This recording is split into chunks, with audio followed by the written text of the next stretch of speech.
오늘은 이 비트겐슈타인 얘기를 좀 하려고 그래요. 개인적으로 캐릭터 자체도 굉장히 강렬하고, 그리고 또 뭐냐 하면 20세기에 참 보기 드문 기족적인 천재형이다라는 거 확실하거든요. 속물이 판을 치는 그 우리 세상에서, 그쵸? 대중적이다라는 이름으로 하나의 번쩍번쩍 빛나는 어떤 아우라를 가진 인물이 거의 사라졌었거든요, 지금. 스타라고 해가지고 막 좋아했다가 1년을 지나면 여러분들 쓰레기통에 버리시잖아요. 옛날에는 저희 누나만 해도 안 그랬거든요. 조용필을 좋아했다면 조용필로 가셨거든요. 주구장창. 아직도 60 가까이 되셨는데 아직도 조용필을 좋아해요. 그러니까 조용필은 영원한 오빠인 거죠. 저희 누나한테는. 근데 지금 여러분들 가볍게 버리죠. 그러니까 그만큼 어떻게 보면 세속화가 됐거든요. 이 비트겐슈타인은 천재예요, 천재. 그러니까 천재라는 말, 압박감, 그런 거 못 느끼셨죠? 어떤 사람을 만났을 때 절벽 같다라는 느낌. 절벽. 이 사람을 어떻게 이해하지? 절벽. 철학 공부하면서 제가 느꼈었던 절벽이죠, 절벽. 대학원의 박사과정 때 제가 사실 박사학위 논문으로 장자를 썼는데 장자는 한 6개월 만에 박사학위 논문을 썼고요. 대부분 시간은 비트겐슈타인이 있는데 할애했어요. 그 당시 받았던 느낌은 어떠냐면 비트겐슈타인을 못 넘으면 난 철학자도 안 되겠다라는 그 압박감 있죠. 막 싸웠어요. 전쟁이죠, 전쟁. 그 비트겐슈타인 전집을 대학원 수업도 되게 비트겐슈타인과 관련된 걸 좀 많이 듣고 연구실에서 되게 비트겐슈타인 책을 읽고 연구서들을 읽으면서 지냈거든요. 그래서 아직도 기억이 나는데 비트겐슈타인이라는 사람의 호흡이 딱 느껴졌을 때 그 희열은요. 마치 이제 설악산 올라가서 대청봉 딱 올라간 것 같은 느낌 있죠. 그리고 그런 느낌을 딱 받고서 정신을 차려보니 학위 논문 쓸 때가 된 거예요. 아니 이제 급수습해가지고 막 논문을 쓰고 막 그랬던 기억이 나는데 비트겐슈타인 얘기를 하나 이제 지금 하나씩 해드릴게요. 비트겐슈타인은 비엔나 출신이고요. 빈이죠. 빈 출신이고 아버지가 어떠냐면 우리 집으로 따지면 이건희 회장 정도 돼요. 유럽을 장악했던 철강왕이거든요. 아버지가. 그리고 어머니가 계시는데 아버지는 완전히 돈벌레예요. 막 촉이 살아있죠. 어디가 돈인지. 돈을 벌려면 권력도 좌지우지해야 된다는 것도 아니고 오스트리아 정계에 무슨 총리급들도 왔다 갔다 휘두를 수 있는 정도의 힘이 있어요. 그리고 이제 부인은 비트겐슈타인 어머니는 어떤 사람이냐면 예술적 감수성이 너무 탁월하신 분이에요. 두 사람이 딱 결혼했죠. 그래가지고 제가 알기로도 아들이 4인가 5대고 딸이 2인가 이렇게 돼요, 집안이. 근데 이 집의 비극은 아들들이 모조리 어머니를 닮고 딸들이 모조리 아버지를 닮아요. 비극은 거기서부터 벌어지는데 어떤 집안이냐면 브람스 아시죠? 브람스 여러분들이 좋아하는 그림 그리는 사람 클림트도 비트겐슈타인 어머니가 먹여줘요. 그리고 누이 동생이 결혼할 때 누난가가 결혼할 때 네이버에서 뒤져보세요. 이미지 클림트와 비트겐슈타인 치면은 아주 각진 얼굴의 여자가 하나 있거든요. 그 결혼 기념일 준 거예요. 클림트가 그려서 식사를 할 때 브람스라든가 기타 등등 작곡가들이 연주를 하는 그런 집이에요. 비엔나에서. 어떤 집인지 아시겠죠? 급이 달라요. 그러니까 뭐냐면 LP를 듣던 집이 아니에요.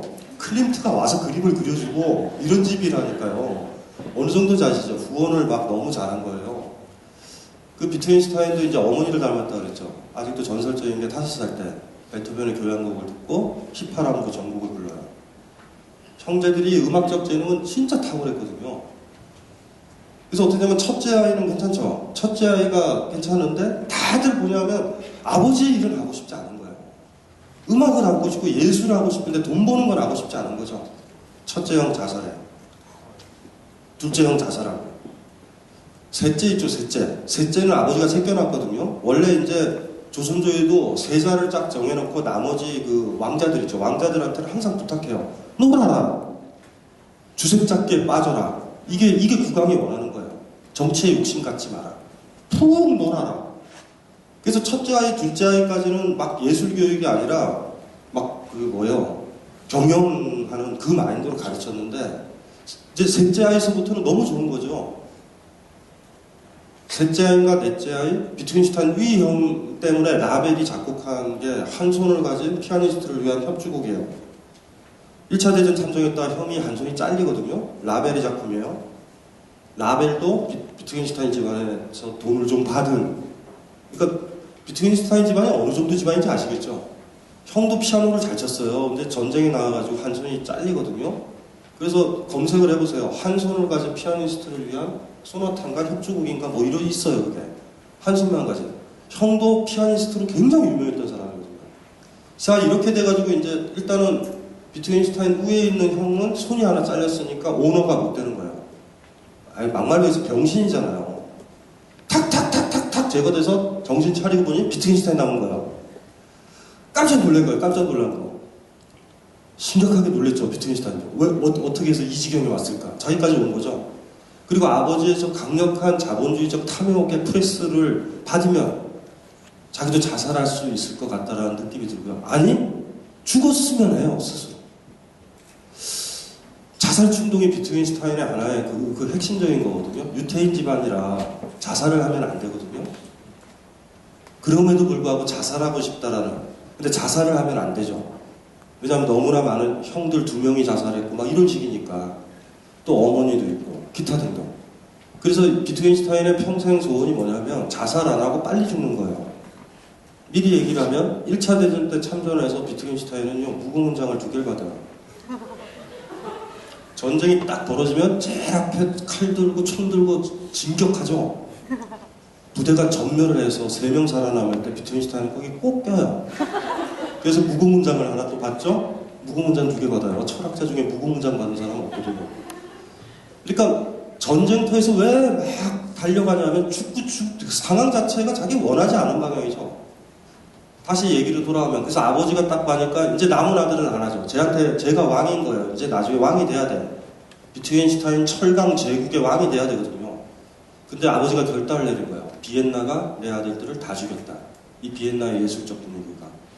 그래서 비트겐슈타인은 빨리 그 독일 오스트리아인가 독일 쪽에 있는 공고를 먼저 보내요. 그 공고에서 아돌프 히틀러랑 스쳐 지나가죠. 본 적은 없어요, 서로. 아돌프 히틀러를 스쳐 지나가고요.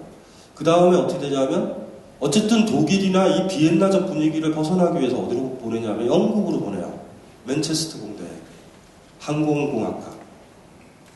이제 그쪽으로 이제 공부하러 보내죠. 근데 이제 아버지가 착각한 거예요. 비엔나만 벗어나면 애가 그리고 공학도 배우고 금속과 관련된 거, 철강과 관련된 걸 배우는 거예요. 있는데 너무 방치를 한 거죠. 비엔나만 벗어나면 될 줄 알았지만 비트겐슈타인은 감시가 필요한 요주 인물이거든요. 굉장히 감수성이 풍부한 아이니까. 이 아이가 어디로 가냐면 우리가 여기 읽었던 캠브리지 대학으로 가요. 청강하러. 맨체스터 공대에서. 그때 만난 사람이 바로 버트란트 러셀. 러셀 아시죠? 러셀이요. 버트란트 러셀을 만나는데 러셀이 비트겐슈타인을 만난 다음에 러셀이 알죠. 천재라는 걸. 천재한테 모든 권한을 줘야 돼요. 이 비트겐슈타인은 어떻게 했냐면요.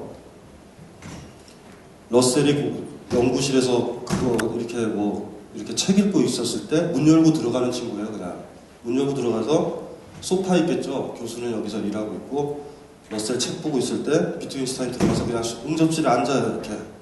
이렇게 앉아서 2시간 있다가 가요. 러셀 안 말리거든요.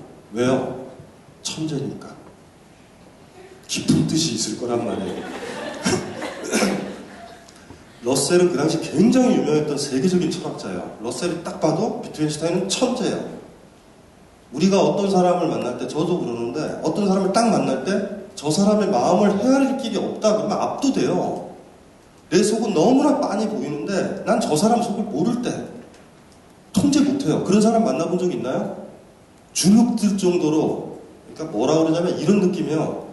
내가 좀 쓰레기로 태어난 것 같고 내가 발악을 해도 그러니까 이런 거죠. 걔는 솔개 같은데 나는 지렁이 같은 거야. 난 지렁이로 태어난 거고 쟤는 솔개로 태어난 거야. 내가 저 언덕까지 올라가려면 한 달을 기어 올라가야 되는데 쟤는요 가볍게 날개 타고 올라간다는 거 알 때. 그러니까 러셀한테 비트겐슈타인은 그렇게 느껴졌던 사람이거든요. 다행스럽게도 실존 인물에서 그런 사람을 본 적은 없어요. 책을 통해서 가끔 가다가 보죠. 헉! 하는. 그리고 다행이다 싶어요. 저같이 어린 인간이 그런 인간을 만나면 철학을 포기했을 거야, 아마. 못한다는. 그런 사람 아직 안 만나보셨죠? 그런 사람 너무 빨리 만나도 그렇고, 안 만나도 그렇고, 어쨌든지 간에 계속 얘가 들어오잖아요. 20살이에요, 20살. 비트겐슈타인 20살 때. 그리고 러셀은요, 집안 자체가 총리를 지냈던 집안이에요. 귀족 집안이에요. 그러니까 매번 들어와서 앉죠. 그러니까 여기서 이렇게 글 쓰면서 공부하다가 이렇게 딱 보면서 보는 거죠. 이렇게 러셀이 이렇게 보는 거야. 저 새끼 왜 왔나? 한번 읽어볼까? 이러다가 가만히 생각해보니까 너무 좀 쪽팔리는 거죠. 러셀이 어느 날. 해도 너무한다. 이 새끼 거의 학부 1학년생인데. 네? 나름대로 세계적 학자인데. 어느 날 용기를 낸 거죠. 그날 용기를 안 냈어야 됐거든요. 용기를 내서 물어보는 거예요. 자네의 문제는 윤리적인 문제인가? 논리적인 문제인가? 윤리적인 문제면 내가 해결해 줄 수 없고, 논리적인 문제라면 내가 도와주겠네. 비트겐슈타인이 그 얘기를 딱 듣고 3, 4분 있다가 이렇게 앉아서 듣고 있었죠. 지금의 테마가 느낌이 오시죠? 이거 뭐예요?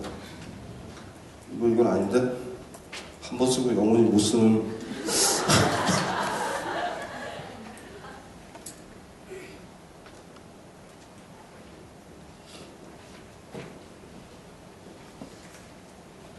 논리적인 문제와 윤리적인 문제가 러셀은 구별을 하죠. 두 가지로 구별을 했어요.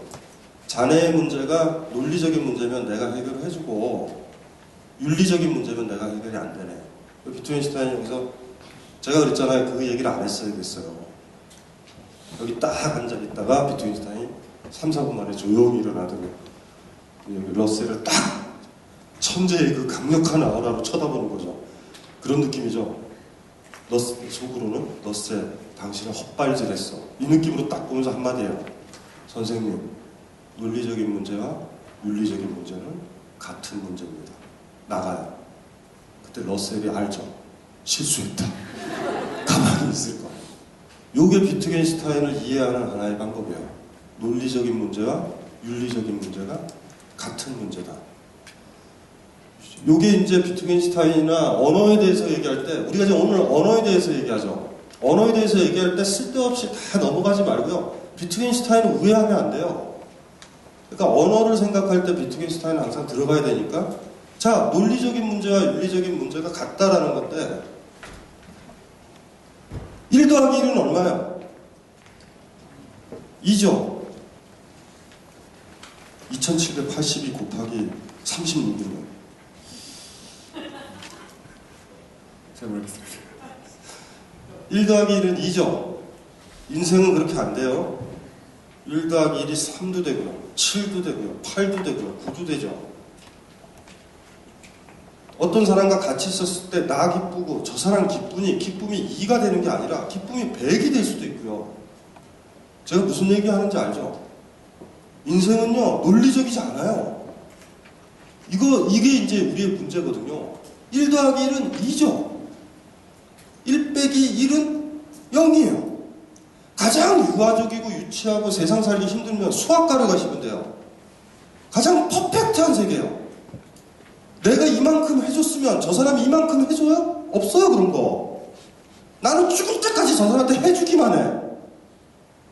기대는 하죠, 논리적으로. 내가 지금까지 너한테 사줬었던 스파게티만 하더라도 좋게 가격이 200만 원은 되니 너도 그 정도는 사주지 않겠니? 계속 먹는 친구는 한 번도 돈 안 내고 죽을 때까지 먹다 죽어요.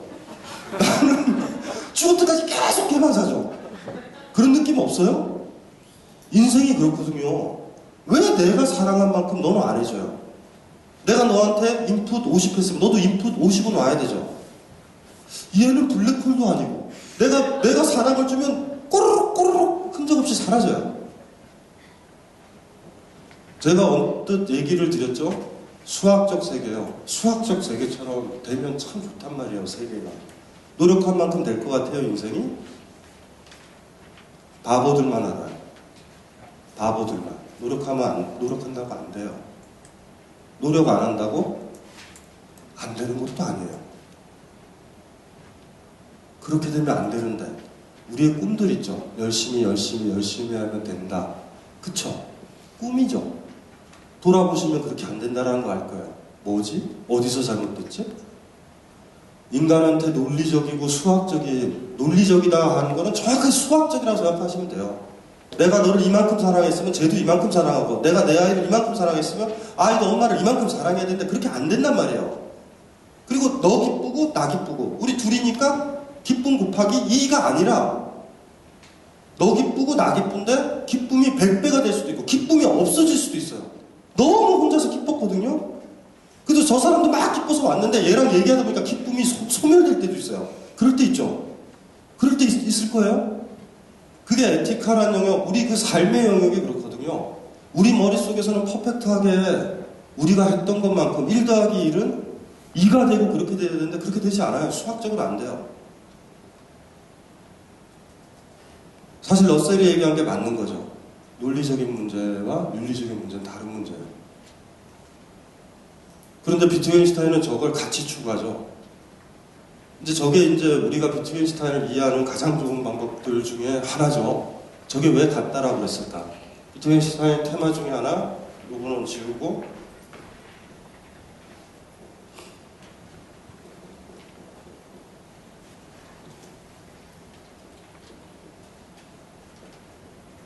클리어라는 단어의 명사가 클라리티예요. 클라리티. 비트겐슈타인이 주장했었던 거, 비트겐슈타인이 꿈꿨던 거는 윤리적으로 클라리티하고 논리적으로도 클라리티하고 아주 명료하게, 투명하게 설악산 같은 데 올라가가지고요, 대청봉구에서 구름이 가득 덮여 있다가 확 구름이 사라질 때 있어요. 그러니까 저 밑에 시야나 동해까지 쫙 보일 때 우리가 이때 클리어하다라고 그러거든요. 어떤 한 사람을 클리어하다라고 그러는 거는 그 사람이 스마트하다라든가 클리버하다라든가 똑똑하다의 영역을 넘어간 영역이에요. 클리어하다. 비트겐슈타인의 목적이 이거거든요. 자, 이제 조금씩 이제 비트겐슈타인을 접근하면 비트겐슈타인의 젊었을 때 목적을 이해를 하셔야 되는데 이런 거예요. 비트겐슈타인이 했었던 핵심적인 테마 중에 하나는 그거죠. 말할 수 없는 것은 침묵해야만 한다. 제가 아까 처음에 그래서 침묵을 얘기한 거거든요. 비트겐슈타인이 책을 한 권 써요. 논리철학 농부라는 책을 젊었을 때 쓰거든요. 그것도 이제 포로 수용소 거치고 이러면서 포로로 잡혀요. 또 죽진 않아요. 부대가 다 죽었는데 포로로 잡혀서 이탈리아 포로 수용소에서 괜히 애꿎은 포로들을 모아놓고 칸트의 순수이성 비판을 감독을 하죠. 항상 기적적인 분이셨기 때문에. 그래가지고 이제 거기서 글을 하나씩 써죠. 써가지고 책을 하나 러셀한테 보내요. 그게 트락타투스, 논리철학 농부라는 책을 보내는데 그 책을 러셀이 딱 보고서 이분께서 드디어 끝냈구나 철학을, 이런 느낌을 받았어요. 제일 마지막에 문장이 그거예요. 말할 수 없는 것은 침묵해야만 한다. 그 책이 왜 위대한지 아세요?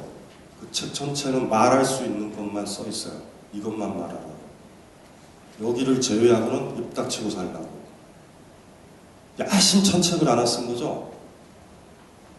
이해되세요? 논리철학 농구가 왜 중요한지 아세요? 이거는 말해도 돼요. 이거 넘어가는 것들은 말하면 안 돼요. 침묵해야 돼요. 그러니까 비트겐슈타인이 재밌는 책을 쓴 거예요. 어쨌든 충격적인 책을 쓴 거죠. 말할 수 있는 것, 말하고 1 더하기 1 이렇게 말하는 것들은 논리적인 영역이라고 그러면 사실은 우리가 말할 수 있는 영역까지만 말하고 나머지는 침묵하자라는 건 윤리적인 문제죠. 그래서 이제 비트겐슈타인이 그 책을 완성해서 러셀한테 보내고 러셀은 딱 보고서 알죠. 굉장히 중요한 책이 완성됐다. 그래가지고 영국에서 제일 유명한 출판사에다 갖다 줘요. 근데 어쨌든 러셀을 소개만 시켜주잖아요. 그래서 비트겐슈타인이랑 출판사랑 이렇게 편지를 교환하게 되는데 비트겐슈타인이 편지를 이상하게 써가지고 출판이 안 될 뻔해요. 비트겐슈타인이 그 편지에 그렇게 쓰거든요. 진정으로 중요한 건 책에 쓰여지지 않았다. 그게 여러분들은 아시죠? 말할 수 없는 부분은 더 중요한 거거든요. 비트겐슈타인이 말할 수 없는 부분이다라고 얘기했던 거, 우리의 감정, 종교적인 문제, 우리의 실존적인 문제, 나의 고통, 이런 것들은 말할 수 없어요. 이런 것들은 말하면 안 돼요. 친구 만나서 얘기하죠. 나 너무 많이 아프다고. 친구가 그러죠. 이해한다고. 헛소리예요. 이해 못해요. 절대 이해 못해요. 친구의 생리통이 이해되세요? 이해 안 돼요. 절대 안 돼요. 다른 문제예요. 그거는 완전 다른 거예요. 잘 생각해보세요. 치통 걸려봤죠. 치통. 이빨 아파봤죠. 나의 치통과 친구의 치통이 같다고 생각해요? 같다고 생각해요? 잘 생각해보세요. 달라요. 친구의 생리통과 치통은요, 그 친구와 영원히 같이 가고 그 친구의 범위를 못 벗어나요. 우린 그저 느끼는 척 하는 거예요. 그렇게 아플 거라고. 이런 거에 대해서 비트겐슈타인은 친구들 만나서 너무 아팠지, 이해해, 이런 얘기 헛소리 하지 말라는 거예요. 비트겐슈타인을 친구로 뒀다면 절대 위로의 말 안 해요. 비트겐슈타인 친구 한 명이 나 어제 또 헤어졌어, 너무 아파. 비트겐슈타인 싸늘하게 보고서 이렇게 헤어져. 말할 수 없는 거는 입 닥쳐. 그게 비트겐슈타인이에요. 그러니까 그 책이 하나 나온 거죠. 트락타투스, 논리철학 논고, 서점에 번역돼 있어요. 사서 보시고 싶지 않으세요? 그 책에 나와 있는 것만 말하고 살아야 돼요. 그 이상 것들은 말하면 안 돼. 그래가지고 이제 아까 출판사에 보냈다고 그랬잖아요. 더 중요한 건 책에 쓰지 못했다고. 그랬더니 출판사가 난리가 난 거죠. 비트겐슈타인한테 편지가 왔어요. 더 중요한 걸 써서 책을 완성해서 보내라고. 러셀이 중간에 껴가지고 러셀은 무슨 얘기인지 대충 알아가지고 그게 아니라 막 이렇게 설명을 해서 러셀의 힘으로 그 책이 나오죠. 트락타투스가 20대 중반이에요. 20대 중반 트락타투스라는 책을 쓰고요. 20대 후반 정도 됐을 때 캠브리지 대학 철학과 정교수가 돼요. 버트란트 러셀은 논리라든가 이런 거에 대해서는 더 이상 강의를 안 해요. 왜냐하면 비트겐슈타인이 그건 더 잘하니까. 그 다음부터 썼던 책들이 러셀의 책이 그거예요. 권력에 대해, 게으름에 대해 사회철학적인 책을 쓰죠. 그리고 여성의 참정권 운동 이런 것들을 하죠. 굉장히 아나키즘적이고 반전 운동하고 러셀 굉장히 터프하게 살거든요. 근데 그럴 수 있었던 건 비트겐슈타인이 자기가 있었던 논리 철학이라든가 논리학 이런 거를 다 하니까. 그러다가 이제 이렇게 있다가 뭐 정교수도 되고 이랬지만 비트겐슈타인이 쿨하게 그만두죠. 끝났잖아요, 철학. 말할 수 있는 것과 말할 수 없는 것을 구분했고 이제는 사는 것만 남았잖아요. 말할 수 있는 건 말하고 말할 수 없는 건 입 닥치고 살면 되죠. 그래서 조용히 떠난 거예요. 아무도 못 잡고. 이랬던 비트겐슈타인이요, 케인즈가 얘기했던 것처럼 돌아와요. 난리가 난 거죠. 철학을 끝내셨는데 그분이 오셨다는 건 철학의 시작을 알리는 거야. 무슨 일이 있지? 그 사람이 쓰고 갔던 트락타투스도 이해 안 돼 있는데 그분은 이미 그거 자체가 뭔가 문제가 있다고 또 다시 돌아오신 거예요. 그래서 이제 캠브리지를 돌아오면서 나중에 이제 죽을 때까지 이제 후기 철학이라고 그러죠. 우리 트락타투스가 비트겐슈타인의 초기 철학, 그 다음에 후기 철학이라는 걸 만드는데 그 부분은 여기 조금 보다가 한번 보면 되죠. 이제 보면 돼요. 이제 읽으면 어렵지 않을 것 같다. 그는 1922년 영어로 출간된 논리철학 논고를 끝으로 모든 공식적인 업무를 정리하고 캠브리지 대학을 떠났던 사람이다. 말할 수 없는 것은 침묵해야만 한다는 유명한 명제로 마무리되는 논리철학 논고를 통해 비트겐슈타인은 마침내 말할 수 있는 것과 말할 수 없는 것을 구별하려던 그의 노력을 완성했기 때문이다. 이제 그에게 남은 것은 말할 수 있는 것은 말하고 말할 수 없는 것은 말하지 않는 삶만이 남아있었다. 그래서 그는 케임브리지의 지성계를 떠나서 오스트리아 시골 오지로 삶을 영위하려고 떠났던 것이다. 이렇게 떠나요. 우리가 흉내내기도 만만치 않은 그 궤적이죠. 그래서 초등학교 아이들을 가르치죠. 거기서 초등학교 선생님이 되죠. 어쨌든 이게 이제 비트겐슈타인이거든요. 우리를 아직도 울리는 말할 수 없는 것은 침묵해야만 한다. 그리고 그 다음 이어지는 명제들이 이래요. 말할 수 없는 것은 표현될 뿐이다. 말할 수 없는 것은 신비한 거다. 이런 거. 표현돼야만 하는 거. 사랑은요. 사랑은 뭐예요? 사랑한다. 친구한테 사랑한다고 얘기하죠. 사랑한다고 얘기하죠. 그쵸. 말할 수 있는 거에 비유를 하나 들어볼까요, 간단히? 자, 우리 둘이 말할 수 있는 거, 의자 있죠? 저는 이렇게 얘기하는 거죠. 파란 의자 있다. 좀 칠판에 대해서 얘기를 해주세요. 하얗고 네모난 칠판이 있다. 이런 얘기만 해야 돼요. 구름이 있다. 뭔지 알죠? 눈으로 봐서 확인되는 것만. 이걸 제외한 우리 내면과 관련된 얘기를 하면 안 돼요. 어떤 사람 만나면 사랑한다고 하죠. 그건 말할 수 없는 거야. 말할 수 없는 거는 표현돼야 돼요. 사랑한다면 그 사람을 업어주면서 표현돼요. 이런 것들은 말 아니에요. 고통은요, 인상 쓰는 걸로 표현되는 거예요.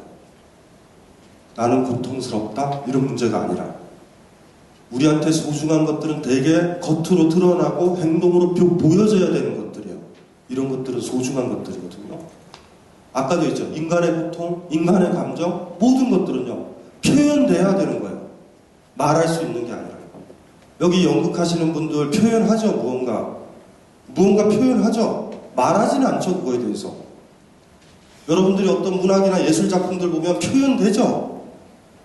사랑의 정의가 뭐예요? 정의가 있나? 고통의 정의가 뭐예요? 정의가 있어요? 없죠.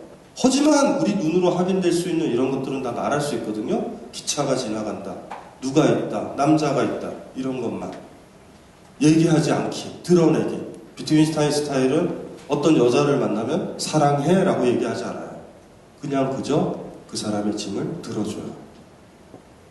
주변에 너무나 말 많죠. 난 너를 위해서 이 목숨 바칠 거야. 안 바치죠.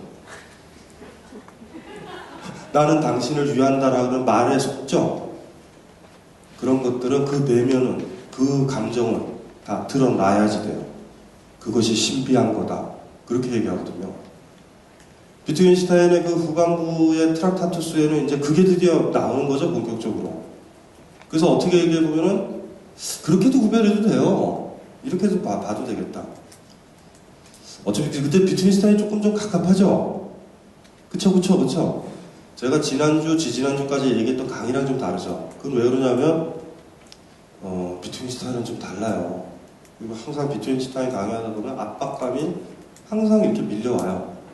트락타투스를 대학원 시절에 읽었을 때 꼼꼼히 하나하나 말할 수 있는 것들 따져나가다가 제일 마지막에 말할 수 없는 것에 대해 침묵해야만 한다. 그 마지막 부분 나왔을 때 받았던 희열들이 있어요, 진짜.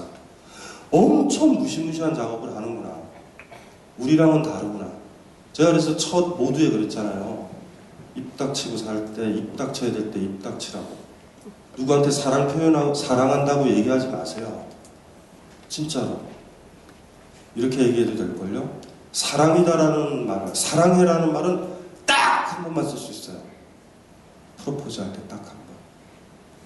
그 다음부터 강도는 현저히 떨어져요. 똑같은 말 아니에요. 뭔지 알죠? 오래 사귀다가 한 번 얘기할 수 있죠. 난 당신을 사랑해. 그때의 설렘 기억나죠? 나를 거부할 수 없고. 근데 상대방도 저도 당신을 사랑해요 그러죠.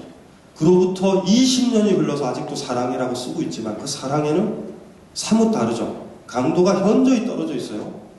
지금은 사랑해가 그만 말하고 자자해 라는 뜻으로도 되고, 사랑해라는 말이 습관이죠. 잘 자, 잘 가. 전화해서 사랑해 하죠. 오래된 커플들 사랑해. 그만 끊자라는 거잖아요. 친구 전화해서 사랑해 그러면 끊어야 돼요. 나도 사랑해 그러면 안 되죠. 사랑한다라는 말에 우리가 얼마나 많이 속고 있는지를 한번 보면 되죠. 사랑한다라는 말은 똑같이 할 수 있어요. 말은. 하지만 말이죠. 그 사람이 사랑하는지 사랑하지 않는지 10년, 20년 지나도 아는 방법은 유일하게 내가 다리가 아플 때 업어주느냐라는 문제예요. 근데 여러분들은 그거를 또 못 읽는다? 한 인간의 내면과 관련된 거는 표현될 뿐이라는 거 비트겐슈타인 얘기를 몰라요. 매우 그러죠. 제발 좀 사랑한다라는 얘기 좀 많이 해달라고. 그러지 않아요? 진짜 언어에 대해서 잘 아는 사람은요. 한번 사랑 고백하고 아니 평생 사랑한다란 말은 입에 떠올릴 필요가 없어요. 입 닥치고 있는 게 좋아요. 사랑해라는 말. 모든 착각의 기원이죠. 여러분이 사랑한다라는 말과 상대방이 사랑한다라는 말 달라요. 둘이 사랑한다라고 그러지만 몸으로 드러나고 삶으로 드러나는 사랑이 표현되는 방식을 보면 알아요. 여러분들 남자친구, 여자친구 만났을 때 기억해봐요. 사랑하는 관계에 있었을 때 그 아이가 드러나고 표현하는 방식과 내가 드러내고 표현하는 방식이 다르죠. 그만큼 사랑에는 다른 거예요. 근데 두 사람이 행동도 안 하고 사랑해 하면 자기관념에 사로잡히죠. 나는 사랑한다라는 거는 머리를 쓰다듬어 주는 거야. 저한테는. 누가 나를 머리를 쓰다듬어 주면 사랑받는다라는 느낌을 갖는다. 이럴 수도 있죠. 여러분들 있잖아요. 사랑하는 남자 있으면 어떻게 표현해요? 고개 좀. 그냥 안아주는 것 같아요. 이분은요, 안아주지 않으면 사랑이 멀어진 거죠. 근데도 말로는 떠들 수 있단 말이에요. 사랑한다고.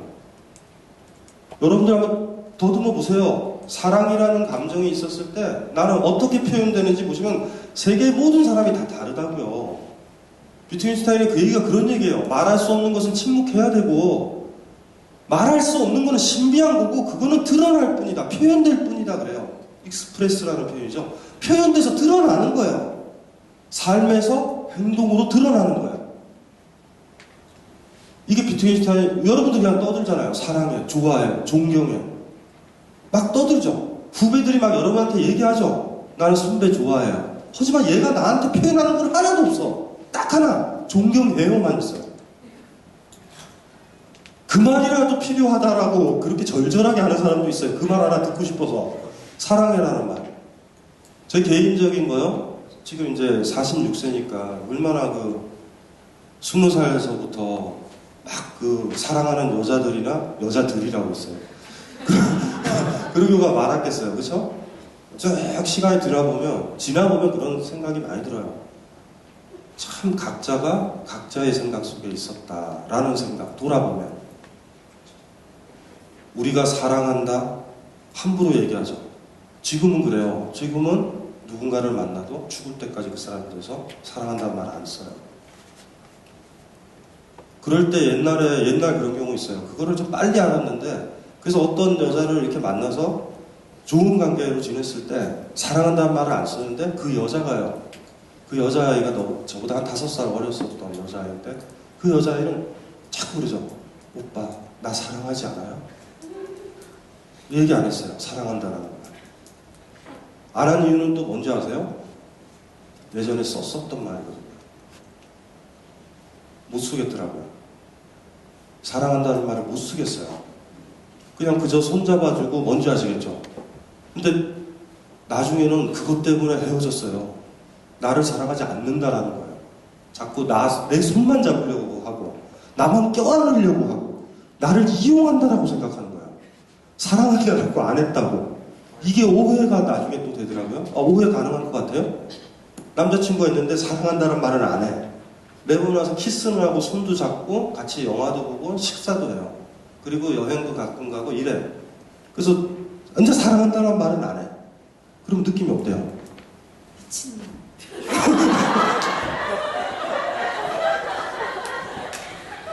거꾸로 그 사람은 아무것도 안 해요.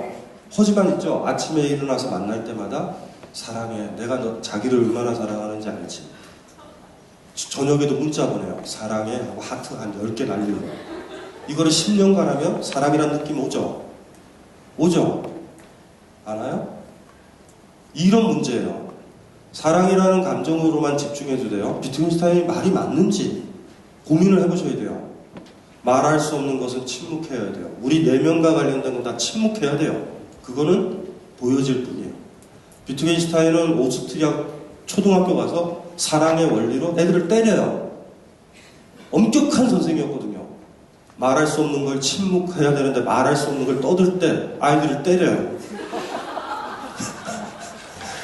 근데 까먹지 말아야 될 게 비트겐슈타인에 맞았던 모든 제자들이 그게 사랑이라는 걸 알아요.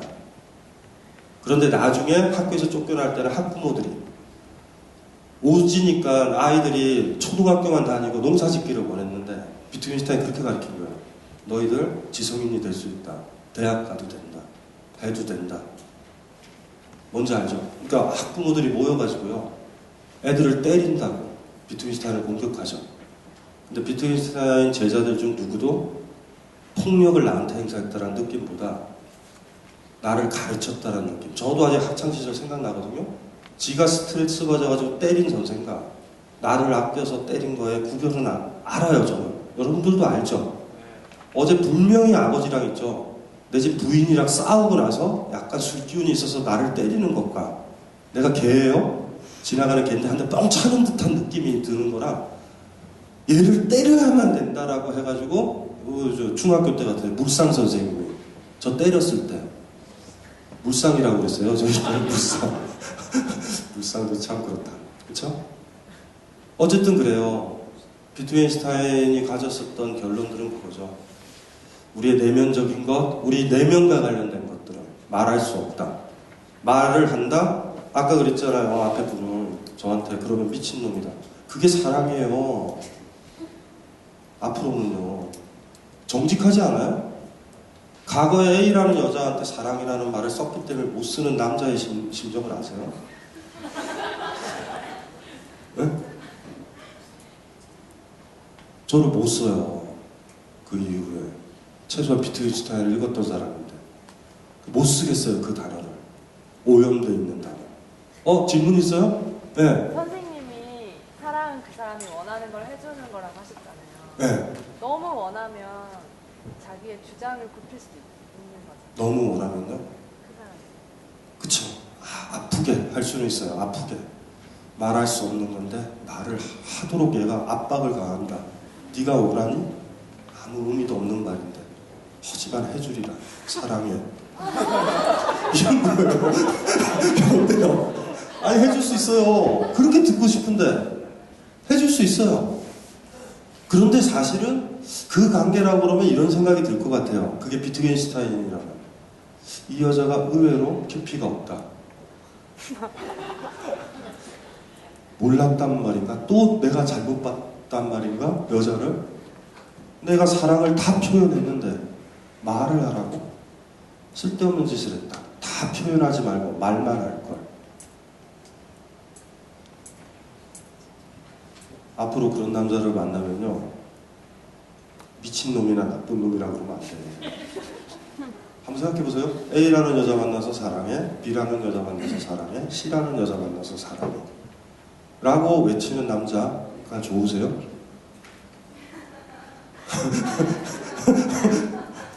왜 그러세요 갑자기? 저 웃으려고 그러는데요. 말할 수 없는 것은 침묵해야만 된다가 무슨 말인지 아시겠죠? 진짜로 중요하고 내면과 관련된 건 표현하시는 거예요. 그래서 어쩌면 우리한테 예술이 있는지 모르겠어요. 사랑이라는 말 다 이해하잖아요. 대충 어떤 감정인지 퉁쳐서. 만약에 말할 수 있는 거를요, 그냥 말할 수 없는 것도 말해버리면 예술은 없어요. 그래서 우리는 음악이 필요하고요. 그래서 그림이 필요하고요. 그래서 연극이 필요한 거예요. 말할 수 없는 건 표현돼야 되니까. 그게 우리가 가진 예술의 영역이에요. 근데 공적인 영역 있죠. 아저씨 담배 버리지 마세요. 이런 걸 얘기해도 돼. 아저씨 엉덩이에 뭐가 묻었어요. 이런 얘기 해도 돼. 묻었으니까. 무슨 소리인지 아시겠죠? 모든 문화예술의 공통점이 뭐예요? 바닥에 보면 개인의 내면, 말할 수 없는 영역을 드러내죠. 정확하게 내가 그 연극을 봐서, 그림을 봐서, 그 음악을 들어서 그 사람의 작곡가나 그 연출가의 내면은 모르겠지만 짐작은 되죠. 하지만 말이죠. 그걸 그거라고 얘기하지 못하는 영역이 있죠. 말할 수 없는 거를 떠들게 되면요. 말해버리면 예술은 불가능해요. 삶도 불가능한 것 같지 않아요? 내가 저 사람에 대해서 느끼는 사랑인데 사랑해. 어쩌라고요? 제가 농담삼아 그런 얘기하죠. 괜찮으세요? 지금 남자친구 없죠? 헤어졌죠? 잘 보세요. 어떤 남자랑 결혼했는데 본인이 처음에 원했던 남자예요. 이 남자는 시를 아주 나쁘게 사기꾼처럼 배우는 아이예요. 말을 너무 잘하죠. 거의 랭보 수준의 어휘력을 구사하면서 이분이 훅 간 거예요. 그래서 이제 너무 말 잘하죠. 사랑해도 그냥 사랑해가 아니죠. 오만 수식어구와 상징주의 기법을 동원한 표현법들을 가지고서 얘기를 해서 나를 너무 많이 사랑하는구나. 그 결론에서 결혼을 했는데 여전히 결혼한 지 10년 동안 한 번도 집안 청소도 안 해요. 그 느낌이 싸한 거죠. 이건 뭐지? 그래서 어느 날 따지려고 그랬죠. 사랑한다면 이 정도는 해줄 수 있는 거 아니에요? 라고 물어보려고. 아니나 다를까 일요일인데 또 다시 야구 보고 있어요. 이렇게 랭고가 이렇게 딱 가서 이제 발을 한번 딱 내려고 그러는데 갑자기 또 눈치가 빠르다 그랬잖아요. 말을 잘하고 눈치가 빠르요. 남자 벌떡 일어나고 TV를 딱 끄더니 그 공포의 눈 있죠. 해맑은 눈, 초롱초롱하고 반짝반짝이고 수분기 있는 눈으로 본인을 보는 거예요. 나의 사랑이 청소하는 걸로 다 표현될 수 있을까? 초롱초롱한 눈이라고 그랬어요. 프로야구 봐서 약간 충혈된 눈이 아니라 초롱초롱한 눈이요. 그때 어떡할래요? 이거군요. 어떡할래요? 진짜 말 잘해요. 왜 여기 나와요?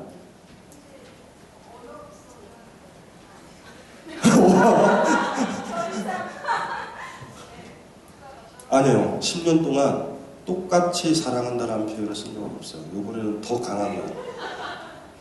시가 나온 거예요. 어머, 그쵸? 그렇게 가는 거예요. 전 그걸 사랑 아니라고 그러거든요. 비트겐슈타인 입장에 전 동감해요. 누군가가요, 여러분이 갈 때, 그 사람이 누구든지 간에 여러분이 땀 흘리고 있었을 때 있죠. 여러분 짐을 뺏어서 들어줄 때, 사랑은 다 표현된 거예요. 착각들 좀 하지 마세요. 그리고 나중에 따져요. 혹시 나 사랑하는 거 아니에요? 여러분을 업어주는데 뭐가 더 필요해요? 이해되죠? 이거 잘 생각을 해보셔야 되거든요. 말할 수 없는 것은 침묵해야 되고 말할 수 없는 것은 신비한 거고요. 그 말할 수 없는 것은 표현될 뿐이에요. 묘하죠? 말한다와 표현하다는 달라요. 그러니까 삶에서 드러나야 된다는 거죠. 저는 이 구절을 보면서 사실은 여기 국립극단의 강의 준비하면서 왜 이거를 정했냐면 예술의 기초가 얻어지는 거예요. 사실은 어쩐 점에서는요.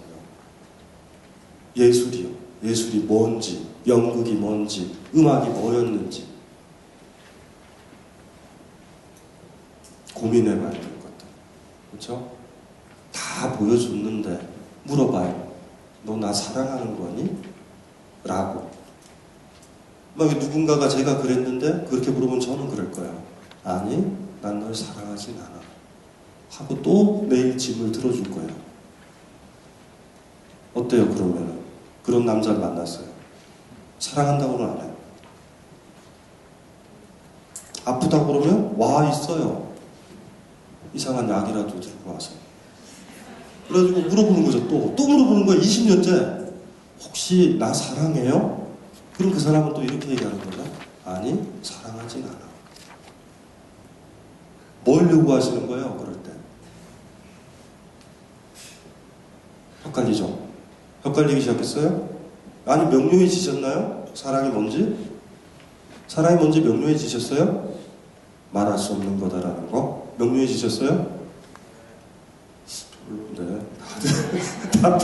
다들 보니까 두 가지를 요구하죠. 사랑한다라는 말도 계속 해주고, 삶에서도 드러나는 두 가지를 다 요구하죠.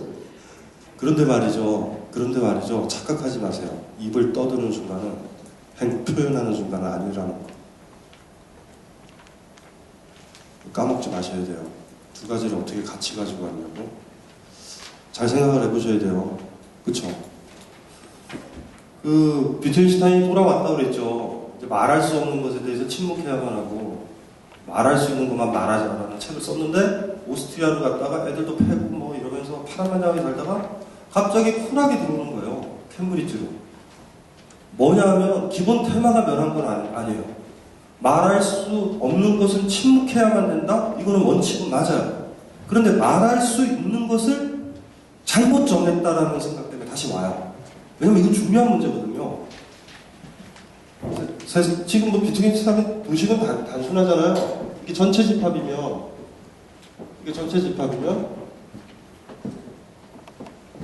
이게 말할 수 없는 거, 이게 말해도 되는 거라면 말해도 되는 것 이 부분을 잘못 정해놨으면 이게 헷갈리는 거죠. 비트겐슈타인 둘 중에 하나예요. 말할 수 있는 것과 말할 수 없는 것의 구분이 진짜 중요한데 말할 수 있다라고 했던 거 제가 아까 비유를 드렸죠. 의자가 저기에 있다. 저기 여자가 있다. 여자가 무슨 마스카라를 했다. 오케이. 그거 다 말할 수 있는 거거든요. 뭔 이해되시죠? 근데 어떤 여자를 보고서 저 여자의 영혼은 태폐적이다라든가 마음이 많이 아프다라든가 이런 얘기를 못하는 거예요. 내면에 대해서는 얘기를 안 해요. 비트겐슈타인은. 근데 이제 문제는 뭐냐면 거기서 있다가 중요한 거는 이 말할 수 없는 것들은 표현돼야 되는 부분이고 드러나는 부분인데 요 말할 수 있다라고 하는 부분들을 잘못 설정하면 뭔지 아시겠죠? 말할 수 있는 것과 말할 수 없는 것의 경계가 흔들려 버리면서 말해야 되는 걸 말 안 할 수도 있고요. 말 안 해야 되는 것도 말할 수도 있잖아요. 저 경계가. 그래서 후기 철학이 시작되는데 그게 이제 캠브리지로 다시 돌아오면서 하는 거죠. 이제 그때 이제 말할 수 있는 것의 특징을 이제 더 고민하는 거예요. 우리가 어디까지 말할 수 있는지. 그거를 이제 여기 한번 그 밑에 한번 읽어보면서 얘기를 해볼게요. 비트겐슈타인은 단순히 학문적 관심에서 언어를 승부했던 철학자는 아니었다. 오히려 그에게서 언어는 윤리적으로 너무나 중요한 것이기 때문이다. 아, 사랑하는 사람들, 좋아하는 사람들, 아끼는 사람들이 입 닥치고 서로 얼굴을 보고 있을 때 그 아름다움이라는 거 아세요? 제가 무슨 얘기했죠? 사랑하고 아끼는 사람이 입 닥치고 얼굴을 보고 있는 그 아름다운 광경 아세요? 그래 보셨나요? 어떤 사랑한다는 사람 얼굴을 보고서 뭔가 말을 해야 되고 왜 말 안 해? 말을 하도록 상대방이 강제할 때 이건 사실 사랑은 아니거든요. 그러니까 얼굴을 이렇게 쳐다봤었을 때 그 확고한 사람에 대한 그 느낌? 그런 것들도 사실은 가능한 거예요. 우리가 잊어버리고 있는 거. 자꾸 말해야 된다라고 하고. 이 세상에서 제일 바보 같은 사람들이 아까 얘기했던 그거죠. 얼마나 사랑하는지 말해봐. 빨리 헤어져야 돼요. 이렇게 헤어질 만큼 사랑한다라는 걸 몸으로 보여줘야 되는 게 필요해요. 진짜로. 어쨌든 언어는요, 비트겐슈타인한테 굉장히 소중한 거거든요. 그리고 비트겐슈타인 이후에는 쓸데없는 얘기하지 말고 언어와 관련된 고민들을 더 많이 이제 하게 되는 거고, 볼게요. 특히 그가 혐오했던 것은 말할 수 없는 것을 타인에게 함부로 말하는 인간의 허영이나 가시욕이었다. 우리는 얼마나 타인의 속내에 대해 당사자보다 더 잘 알고 있다는 듯이 함부로 이야기하고 있는가. 함부로 얘기하죠. 너의 고통은 이거라고. 너의 마음은 이거라고. 그 사람에 대한 너의 마음은 이 정도에 불과하다고. 함부로 얘기하죠. 다 하는 것처럼. 그렇게 얘기하시죠, 보통. 그냥 입 닥치고 있고 그 아이가 어떤 음악을 듣는지 어떻게 표현되는지만 보면은 아는데 자꾸 어떤 얘기를 하고 읽고 너는 이 마음 상태라고 막 함부로 얘기하죠. 어떤 사람의 감정에 대해서. 특히나 이제 저와 같이 이제 이것저것 책 쓰고 단어들 많이 알고 이런 인간들이 조심해야 되죠. 함부로 던지게 됐을 때 사람들 상처가 되거든요. 그건 아닌데 그 사람은 대응할 만한 말이 없어서 그냥 벙어리처럼 답답하죠. 내 뜻은 이건데 벙어리예요. 내 뜻은 이건데 저 사람이 통역이라도 해주는 인간이 나는 그게 아닌데 얘가 지금 원하는 건 태양이에요. 태양 보고 싶은 거예요. 근데 나는 사실 벙어리인데요. 달 보고 싶을 때 어떻게 할까요? 나는 말도 못하고 이렇게 상대방을 곤혹스럽게 여러분들이 만들기도 하고 그래요. 특히 아이들을 사랑하는 사람들 앞에서 이게 참 사실 힘든 문제죠. 논리 철학 연구에서 비트겐슈타인은 말할 수 있는 것을 오직 두 사람이 모두 볼 수 있는 것에만 한정시킨다. 예를 들어 서쪽으로 200m만 가면 우체국이 있어요. 겨울이 되면 동백이 피겠지요 등등은 말할 수 있는 것의 예가 될 수 있다. 반면 비트겐슈타인은 윤리적인 것, 종교적인 것, 그리고 개인적인 취향과 같은 인간 내면과 관련된 것에 대해서는 말할 수 없는 것이라고 규정한다. 시련으로 내 마음은 찢어질 것 같아. 네 영혼은 욕망으로 가득 차 있는 것 같아. 등등이 아마 그 사례가 될 수 있을 것이다. 자신의 철학적 문제를 해결하고 표현이 떠났던 그가 캠브리지로 다시 돌아온 이유는 무엇일까? 그것은 비트겐슈타인이 다시 철학을 시작한다는 것을 의미하는 것이다. 이로써 그 유명한 청년 비트겐슈타인의 시대는 가고 장년 비트겐슈타인의 시대가 열리게 된 것이다. 청년 시절 논리철학 연구를 쓰면서 비트겐슈타인은 언어의 의미는 지시에 놓여있다. 많이 정확히 말해 무엇인가를 지시할 수 있는 것만이 언어의 정확한 용법이라고 생각했었다. 그쵸? 제가 이렇게 가르쳐요. 뭐 가르쳐요? 글자, 칠판. 모르죠? 후기 철학의 핵심이 이거예요. 아니라고 지시로 의미가 결정이 안 돼요. 이렇게 가르칠 때. 뭐 가르쳐요? 글자, 칠판? 뭐 가르치죠? 지시로 결정이 안 돼요. 의미가. 우리는 생각을 했다. 제가 뭐 가르쳤는지는 어떻게 알아야 돼요? 제가 나중에 가가지고 이렇게 하는 거예요. 제가 그래서 니르바나라고 썼잖아요. 제가 다시 과거로 돌아올게요. 뭐 가르쳤어요? 니르바나. 뭔지 알죠? 이렇게 해가지고 의미가 결정이 안 돼요. 지시로. 이 문맥에서 전체 다 흘러가서 제가 나중에는 상당히 깨끗한데요? 만약에 이렇게 얘기했다면 그 다음 단계에서 제가 여기서 가르쳤던 건 뭐예요? 칠판. 요 부분으로 이제 후기 철학이 변해요. 말할 수 있는 것의 영역을 더 이제 섬세하게 이제 파고 들어가는 건데, 요거는 쉽죠? 요거는 뭐 어렵진 않아요, 사실은. 언어의 사용은 문맥에 따라 다르다. 언어라는 것의 뜻은 사용에 있다. 요거 중요하거든요. 그러니까 쓰임에 있다라는 그 통찰에 가는 거예요. 그래서 요거 한번 읽어보면요. 그렇기 때문에 지시하기 힘든 인간의 내면을 언어로 지시하려는 시도를 그가 그렇게도 비판했던 것이다. 그렇지만 시간이 지나면서 그는 자신의 결론이 제한적이었다는 것을 자각하게 된 것이다. 물론 어떤 단어나 문장의 의미가 지시에 있는 경우도 있다. 예를 들어 노트북이라는 단어의 의미는 구체적으로 존재하는 노트북을 가리킨다. 그런데 1953년 사후에 출간된 말년의 주저 철학적 탐구를 보면 이제 비트겐슈타인은 언어의 의미가 그것의 사용에 있다는 통찰에 이르게 된다. 물론 지시라는 것도 결국 언어의 사용 혹은 용례의 한 가지에 속한다고 말할 수 있다. 다시 말해 무엇인가를 가리키기 위해서 우리는 언어를 사용할 수 있다는 것이다. 언어의 의미가 그 사용에 있다는 비트겐슈타인의 생각을 제대로 이해하기 위해서 우리는 그의 말을 하나 읽어볼 필요가 있다. 잘 들어보세요. 나는 당신이 무엇을 생각하고 있는지 안다고 말하는 것은 옳다. 그리고 나는 내가 무엇을 생각하는지 안다고 말하는 것은 잘못이다. 무슨 말이에요? 밑에 게 쓰여요? 친구랑 카페에 있는데 여러분이 밑에 말을 쓸 수 있어요? 친구한테? 여기 대화하면서 이러는 거예요. 나는 내가 무엇을 생각하는지 알아. 친구가 그러면 여러분들 뭐라고 그랬어요? 미친 거 아니에요? 위에는 쓰죠. 난 당신이 무엇을 생각하고 있는지 알아. 비트겐슈타인이 이제 언어를 딱 포착하면요. 그게 쓰이는지 안 쓰이는지의 기준이에요. 쓰이는지 안 쓰이는지. 앞부분은 쓰이죠. 뒷부분은 안 쓰이죠. 무슨 얘기 하는지 아시겠죠? 자, 이걸로 이제 들어가기 시작하는 거예요. 말할 수 있는 영역에 대해서 디테일하게 들어가면서 이제 우리가 지시를 할 때도 있죠. 책상 가지고 가. 책상. 이렇게 딱 가르칠 때. 근데 이것도 사실은 문맥은 있어요. 제가 여기 이제 실내를 디자인하거나 여기 공사하는 사람이면 막 일하는 와중에 제가 이렇게 딱 가르치면 들고 가야 되죠. 물론 들고 가야 돼요. 그러니까 지시의 의미도 사실은 어떤 용례로 쓰이느냐가 있어요. 이렇게 했다. 여러분들 작업할 때 선배가 이렇게 얘기할 수 있죠. 야, 우리 이렇게 화이트 줘. 아니 화이트 줘. 그것도 아니죠. 화이트. 그럼 무슨 소리예요? 화이트 달라는 거잖아요. 이렇게 쓰일 때도 있어요. 그러니까 이제 비트겐슈타인이 더 확장된 의미로 지금 가고 있는 거예요. 그래서 앞에 우리가 서로 확인할 수 있는 거죠. 저 앞에 의자가 있다. 칠판이 있다.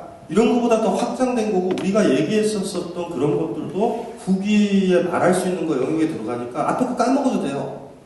그러니까 트락타투스에서 그것만 생각하면 돼요. 말할 수 있는 것과 말할 수 없는 것 구별했던 것만 기억하고 지금 말할 수 있는 것의 영역을 더 디테일하게 들어가는 거예요. 말할 수 없는 거 방금 나왔죠? 나는 내가 무엇을 생각하는지 안다. 이건 말할 수 없는 거라니까요. 이제 이 얘기를 하면 헛소리인 거예요.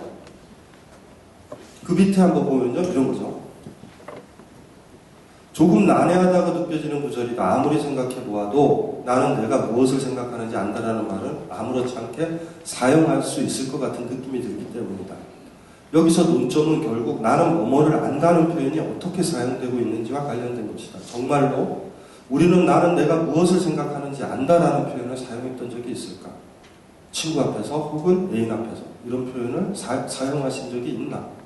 천천히 잘 생각해 볼 필요가 있다. 그렇다 우리는 결코 이런 식의 표현을 사용하지 않는다.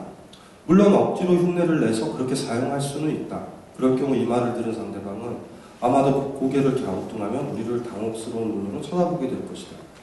그리고 도대체 무슨 뜻에서 그런 이상한 이야기를 하는지 고민할 것이다. 밑에 한번 보면요. 재래시장에 가면 반드시 욕쟁이 할머니가 운영하는 식당이 하나쯤은 있기 마련이다. 야 멍청한 년아, 물은 네가 갖다 먹어야지 내가 갖다 주랴. 이런 말 들어봤죠? 들어봤죠? 이 말을 딱 들으면요, 욕쟁이 할머니 식당에서 쓰일 수 있는 말이죠. 근데 이 말을 듣고 불쾌한 사람들은 대개가 어떤 사람이냐면 자기가 홍대라든가 강남 쪽 레스토랑에 있다라고 착각하는 사람이 이 말 이렇게 해요. 제가 지금 무슨 얘기를 하는 거냐면은 이제 비트겐슈타인의 통찰을 확장을 해보는 거예요. 언어는 어떤 문맥에서 사용하는지에 의해서 결정이 되는 거예요. 번역을 굉장히 잘해야 되거든요. 이제 번역의 문제인 거예요. 여러분이 어떤 상황에 들어갔을 때 이 번역을 못하면은 굉장히 많은 일들이 벌어질 텐데, 그 밑에 하면 보면 이런 거죠. 이런 표현을 처음 들었다면 여러분들은 아마도 불쾌감에 얼굴이 달아오르게 될 것이다. 그렇지만 중요한 것은 이런 상스러운 표현들이 그곳에서 예전부터 그렇게 쓰이고 있는 말일 뿐이라는 점이다. 여기서 멍청한 년은 머리가 나빠서 분위기 파악을 못하는 여자라는 의미로 사용되는 것이 아니다. 오히려 욕쟁이 할머니에게 있어 멍청한 년은 내 손녀같이 귀여운 여자라는 정도의 친근한 의미로 사용되었을 테니까 말이다. 요렇게 구별하세요? 이거 구별하세요? 꼬맹이가 잘 모르지만 전혀 다른 의미의 자기가 썼었을 때, 걔가 사용했었을 때 귀여운 말인데 여러분이 들었을 때 불쾌했던 말 들었던 기억 나죠? 이 불쾌감은 어디서 오는 거예요? 여러분이 그 말을 들었을 때, 그러니까 이거를 그걸로 생각하면 되죠. 지금 문맥의 얘기를 하는 거예요. 그러니까 어떤 언어가 딱 쓰이면 여러분들이 뭐를 찾아야 되냐면 그 문맥이 뭔지 찾아야 된다. 제가 처음에 얘기를 했잖아요. 예전에도 언뜻 제가 말씀을 드렸는데 칼럼에서도 썼었지만 검열의 기준은 단어의 뜻에 집착하거든요. 단어의 뜻에 집착해요. 단어 하나에. 그러니까 이 검열은 뭐와 비슷하냐면 영화에서 검열을 할 때 신체 부위죠. 가슴이 나오냐, 성기가 나왔느냐라고 구별되는 거 아시죠? 거의 돼지고기 부위 같아요. 안심, 등심 뭐 이렇게 해가지고 구별을 하거든요. 대개는. 근데 예를 들면 우리가 딱 봤었을 때 아무 문제가 없을 수도 있어요. 우리는 문맥에서는 상관없어요. 멍청한 인간들만 그걸 가지고 야하다라고 생각이 드는 거예요. 그래서 예전에도 제가 우리나라는 심의기관이 있잖아요. 방송통신심의위원회. 우리 문광부인가요? 거기서 예전에 청소년들한테는 절대 청소년 금지 노래들 이런 거 지정했었을 때 있었어요. 대표적인 게 술이라는 단어 들어가면 무조건 19금 되는 거. 그래서 제가 칼럼에서 그거 썼었잖아요. 그때 바이브의 노래 술이야. 그게 어떤 사람이랑 헤어져서 나는 술이야, 맨날 술이야. 이거였잖아요. 그 금지하는 거에 술 나왔다고. 어떻게 해요? 그때 술이 뭐예요? 술이라는 단어만 보고 있는 거예요. 술이 그때는 뭐예요? 나는 술이야, 맨날 술이야의 술이 뭐예요? 슬프다라는 거예요. 친구가 여러분들한테 이러는 거죠. 술 마시고 싶어. 너 왜 23도씨 알코올을 먹는 거니? 이래요? 술을 바꿔볼까요? 술의 정의가 뭐예요? 소주다 그러면 23도씨 알코올. 잘 보세요. 나는 23도씨 알코올을 먹을 거야와 나는 술을 마실 거야의 차이. 아시죠? 얘기는요, 실험실에서 지금 하는 얘기예요. 실험실에서 얘가 무슨 알코올을 먹겠다라는 거죠. 비트겐슈타인이 사실 우리한테 주는 가장 큰 교훈은 그런 거죠. 너희들 문맥을 읽을 수 있니? 그 말을 그렇게 썼을 때. 나는 술이야. 아버지가 여러분들한테 그런 거죠, 어렸을 때. 술 좀 사와. 아니면 친구가 술 좀 먹고 싶어. 그럴 때 알코올을 섭취하고 싶다라는 생각이에요? 알코올? 아니죠. 슬프다라는 거예요. 그냥 그 정도면 돼요. 나는 술이야가 여러분들 바보 같을 때 있어요. 나 술 마시고 싶어. 이럴 때. 그래, 내가 술 사줄게. 이러는 바보도 있어요. 나랑 커피 한잔 하자. 나랑 여행 갈래? 이게 정답에 가까울 수 있어요. 제가 무슨 얘기 하는지 알죠? 여러분들 어떤 사람이 너무나 싶어서 나 술 마시고 싶어. 술 마시고 싶다. 오늘은 술 생각이 나네? 이 얘기 들으면 술 사주죠?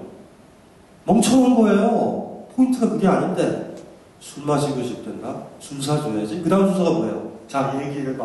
뭐가 힘드니? 아니에요. 전혀 그렇게 들어가시면 안 돼요. 지금 걔는 그것만 얘기하거든요. 너무 우울하다. 잘 못 읽으시죠? 요게 이제 비트겐슈타인이 우리한테 가르쳐 주는 거거든요. 너희들은 그 말뜻을요, 여러분들 문맥에서 썼었던 말뜻으로 찾으면 안 된다고요. 내가 대학교 다니고 내가 문화적인 생활을 해서 욕은 한 번도 안 들었어요. 어머니도 나한테 욕을 안 해. 어머니도 나한테 욕을 안 해. 나는 욕을 안 들었어. 근데 욕쟁이 할머니 식당에 가가지고 야, 이 멍청하냐나 이렇게 들으면 화나죠. 할머니가 문제예요? 여러분이 문제예요? 화났다면 어느 쪽이에요? 어느 쪽? 화나죠. 일단은 화나죠. 무조건 화나죠. 일단은 여러분이 빠져나오면 되잖아요. 중이 절이 싫으면 중이 떠나야지 절 보고 떠나라고 하면 안 돼요. 그러니까 그곳에서의 문맥이 있단 말이에요. 그거를 우리 아직도 나이가 들었지만 못 찾아요. 왜 우리가 대화 불능에 빠지고 왜 말을 통해 가지고 왜 힘들어하는지 아세요? 문맥을 정확하게 몰라요. 동의어를 몰라요. 예전에도 얘기했지 않나요? 아까 제가 얘기했죠. 핸드폰으로 남자친구가 10여 분 동안 대화하다가 사랑해. 동의어는 끊자라는 거예요. 나도 사랑해. 그리고 또 그래 내 말 계속 들어봐. 뭐 무슨 말인지 알아요? 제가 무슨 얘기하는지 알죠? 대개 모든 문제들이 보면 언어를 사용했었을 때 그 문맥을 못 찾는 거예요, 지금. 그러니까 그게 사실 복잡하죠. 차이는 있어요, 잘 봐요. 그만 끊어라는 얘기와 사랑해, 잘 자. 잘 자면 입을 닥치죠. 전화를 끊어야 되니까. 그 읽을 수 있나요? 그만 얘기하자라는 거거든요. 그만 얘기하자. 비트겐슈타인이 후기에 우리한테 가르쳐 준 게 그거예요. 그러니까 아까도 얘기했지만 욕쟁이 할머니 집에 딱 갔었을 때 내가 불쾌감을 느낀 건 뭐냐면 그 단어들 있죠. 그 욕들을 그대로 가져와가지고 자기 집에서 썼었던 거와 대학에서 썼었던 거와 아주 문화생활하고 고상한 사람들이 썼었던 거기서는 안 썼던 그 용어로 듣는 거예요. 그곳에 딱 가자마자 싹 문맥을 빨리 파악하면 어떻게 돼요? 이렇게 하면 되죠. 할머니한테. 이런 쭈글쭈글해서 뭐 죽으려니 왜 그래? 하실 수 있어요? 그 정도 되면 거기에 들어가요. 그러면 또 할머니도 그러겠죠. 어이구 입 진짜 거네? 이러면서 이제 얘기가 되는 거예요. 하실 수 있어요? 그렇게 하고 계세요? 입 다물고 계시죠? 사람들 많이 만나셔야 돼요. 굉장히 많이. 어부들 만나서도 얘기할 수 있어야 되고요. 다 얘기해야 돼요. 다 달라요. 같다고 생각하지 마세요. 어떤 사람을 이해하고 대화할 때 가장 중요한 건 그 사람이 어떤 문맥에서 그 말을 쓰는지 그 문맥의 리듬에 딱 들어가면 그 사람과 오해는 별로 없어요, 되게. 이제 비트겐슈타인이 하는 얘기인데요. 이거 한번 볼게요. 물론 이 욕쟁이 할머니는 다른 곳에 가면 함부로 그런 욕을 내뱉지는 않을 것이다. 바로 언어 사용의 이런 다양한 맥락들을 염두에 두면서 비트겐슈타인은 우리 머릿속에 혼자 추측하지 말고 실제 언어가 어떻게 적용되고 있는지 그 상황을 배우라고 강조하게 된다. 어떤 낱말이 어떻게 기능하느냐는 추측될 수 있는 것이 아니다. 우리는 그 낱말의 적용을 주시하고 그로부터 배워야 한다. 배우세요. 말 쓰는 거. 시인들의 시들이 힘든 이유 딱 하나예요. 시인들은요, 문맥을 가지고 있어요. 정확하게. 시가 왜 이해가 안 돼요? 여러분 문맥을 그 말들, 시인의 말을 도배를 해요. 여러분 문맥에다 놓으려고 해요. 여러분 문맥을 버리고 그 사람이 말했었던 것들의 문맥을 딱 잡는 순간 시는 이해되거든요. 까먹지 마셔야 돼요. 신문이나 논설들, 기사들 같은 경우는 우리가 다 이해할 수 있는 표준적인 걸로 쓰죠. 근데 시라는 거는요, 달라요. 제가 예전에도 얘기했지만 시는 자기니까 쓸 수 있는 글이란 말이에요. 형식과 내용에 있어서. 자기니까 쓸 수 있는 글이에요. 그러니까 그 사람의 문맥을 정확하게 가지고 있거든요. 그리고 당연하죠. 시를 읽는다라는 걸 제가 처음에 그랬잖아요. 문맥을 이해해야 된다고. 문맥을 이해해야 된다고요. 문맥을 이해 못하면 시를 이해 못하거든요. 그래서 이게 이제 비트겐슈타인이 하는 얘기인데 그 밑에 한번 보면 제가 들었던 얘기죠. 사랑해라는 표현을 한번 생각해보라. 이 표현이 사용되는 상황은 매우 다양하다. 요거 한번 해보면 굉장히 중요하죠. 예를 들면 이런 거예요. 사랑한다라는 말을 안 썼는데 카페에 딱 들어갔는데 남자친구가 아주 진지한 눈빛으로 아주 확고하게 단어 하나하나를 분절해서 얘기하죠. 사랑해. 헤어지자라는 얘기일 수 있어요. 그 말은 읽어야죠. 그쵸? 사랑해. 5년간 얘기 안 했던 그 말을. 아니면 또 미묘한 뉘앙스로 얘기해도 돼요. 약간 어미 바꿔서. 사랑했어. 아주 묘하죠. 뭐 이런 말들이죠. 사랑해라는 말을 했어요. 바보들이 그렇죠. 그 얘기를 들으면 느낌이 싸할 때가 있죠. 그런 말들 있잖아요. 사랑해라는 표현을 썼지만, 다른 표현이지만, 그걸 얘기하기 힘들어서 좀 애둘러서 얘기할 때 있죠. 그래서 상대방은 생각하죠. 아, 이제 내 뜻을 다 전달했다. 그리고 이제 그 카페에서 헤어지는데, 그 바보가 하면서 이러죠. 내일 전화해도 되지. 여러분도 그럴 때 있죠. 헤어졌는데, 분명히 헤어지고 다 전달 끝났는데, 말에 사로잡혀서 여러분 편한 대로 해석해요. 그 사람이랑 헤어지기 싫어서. 그 말은 아주 헤어지자라는 얘기가 아닐 거다라고 생각을 해요. 약간 거리를 두자 정도로만 독해를 해. 그래서 또 여기서 얘기하죠. 나중에 헤어질 때 항상 그래요. 전화는 해도 되죠. 왜 전화는 해도 돼요? 마지막인데. 그런 경험 없으셨어요? 바보같이? 아니, 상대방이 바보 같을 때 있죠. 처음에 어떤 남자를 찾았을 때 난 네가 싫어, 꺼져! 이러진 않았잖아요. 마지막 헤어지자라는 멘트 어떤 거였어요? 최근에 들었던 경우를 들었어요? 그런 거 기억나세요? 기억나세요? 헤어졌을 때 뭐라고 그랬어요? 건강하세요. 건강하세요. 이거 좋다, 그쵸?